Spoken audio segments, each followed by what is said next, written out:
آنکھ میں دوا ڈال سکتے ہیں لیکن بعض فقہاء لکھتے ہیں افضل یہی ہے کہ نہ ڈالیں، کبھی کبھی اس کے مسام سے اندر بھی چلی جاتی ہے دوائی، لیکن بہرحال ڈال سکتے ہیں۔ ہم جس مسجد میں تراویح پڑھتے ہیں وہاں 8 رکعت پڑھتے ہیں، 8 رکعت سے ادا نہیں ہوتی، باقی پھر آپ کو خود اکیلے پڑھنی پڑیں گی، یا اس مسجد میں جاؤ جہاں 20 ہوں۔ یہ محض ضد ہے،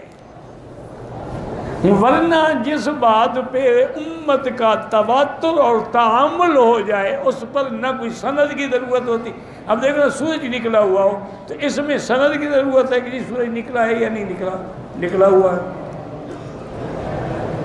اسی لیے ایک بہت بڑے عالم بھی تھے، بہت بڑے قاضی بھی تھے، عطیت اللہ، فوت ہو گئے رحمت اللہ علیہ، اور حرم مدینہ میں بھی ان کا درس ہوتا تھا مغرب سے عشاء تک۔ انہوں نے کتاب لکھی ہے تراویح پر کہ حضرت عمر کے زمانے سے لے کر آج تک پوری امت میں 20 تراویح، اور حرمین شریفین میں بھی 20 تراویح، 20 تراویح ہے اور 3 وتر۔ یہ تو امت کا پورا یعنی مکمل عقیدہ ہے۔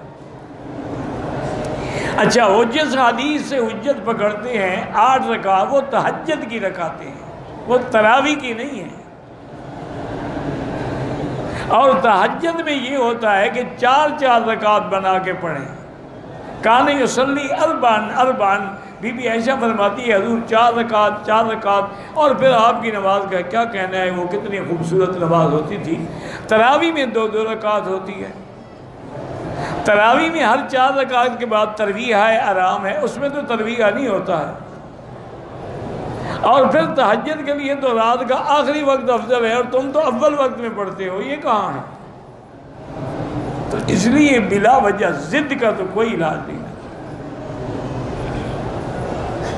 ایک ہی علاج ہے کہ دعا کریں اللہ دلوں سے بغض اور ضد کو نکال دے، تو کوئی مسئلے ہیں ہی نہیں۔ اچھا اب دیکھیں، ایک حدیث میں 11 رکعت بھی ہے، 12 رکعت بھی ہے، 13 رکعت بھی ہے، 20 رکعت۔ تو اب جو آدمی 20 پڑھے گا تو 8 والی حدیث، 12 والی، 11 والی، سب پہ عمل ہو گیا نا۔ اور جو 8 پڑھے گا تو باقی حدیثیں، تو جو 4 حدیثیں چھوڑتا ہے وہ تو جناب پکا حدیث پہ عمل کرنے والا ہے۔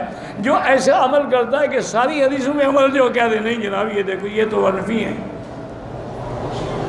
اب اس کا تو علاج میرے پاس نہیں ہے، ماں سوائے اس کے کہ دعا کی جائے۔